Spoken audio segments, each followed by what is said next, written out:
আজকের এই ভিডিওটা হয়েছে মালয়েশিয়াতে যারা আছেন তাদের উদ্দেশ্যে, যারা নাকি পলি ব্যাগে বর্তমানে করতেছেন, যারা নাকি বেশি বেশি পলি ব্যাগ, তারা দেখা গেছে যে আপনার এই যে হাতে যে আমরা কোকোপিটগুলা যে উপরে রাইখা যে কাঁচাও করি একটু সময় লাগে।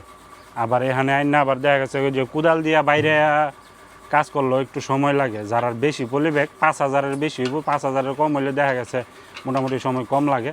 যারা নাকি 5,000 পলি ব্যাগের বেশি তারা এই মেশিনটা ব্যবহার করতে পারেন। আমি ছবি দিয়ে দিব। পরবর্তীতে আপনারা এই যে অনলাইনে সার্চ দিয়া বিভিন্ন মালয়েশিয়াতে অনলাইনে এটি বিক্রি করে। আমিও আনছি যে আমার পাশেই যে মালয় মহিলা, এর কাছে এই দুইটা মেশিন আছে। তো একটা প্রায় সময় আমি এনে ব্যবহার করি, আমার দেয়। তো আমার নিজেরও নাই, আমি চিন্তা ভাবনা করতেছি একটা কিনবো। সবসময় তো আর মানুষের কাছ থেকে এনে ব্যবহার করা যায় না। তো মেশিনটার কাজ হইতেছে গিয়া এই যে আপনার এই যে পলি ব্যাগটা, এই যে কোকোপিটটা অনেক শক্ত হয়ে রয়েছে ঘাসে। এই যে এটারে আমরা করি কি, এই যে মেশিনটা চালু করে এদিকে আয়ো, এই যে এটার ভিতরে জায়গা আছে ভাঙার মতো, এটার ভিতরে দিয়ে দিলে মেশিনে ঘুরা তারপরে এই যে এখান দিয়া পরে। তো খুবই সহজ হয় এটা আমরা লাগি কাজটা, যে এই হাত দেওয়ার কাজটা করা লাগে না আর কি।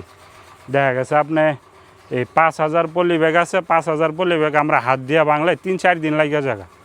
আপনি মেশিন দিয়া সব কিছু যদি এরকমভাবে আইন এক জায়গায় ফালায় রাখেন, আগে শুধু ডাইলা দিবেন, আপনি একদিনে সম্ভব।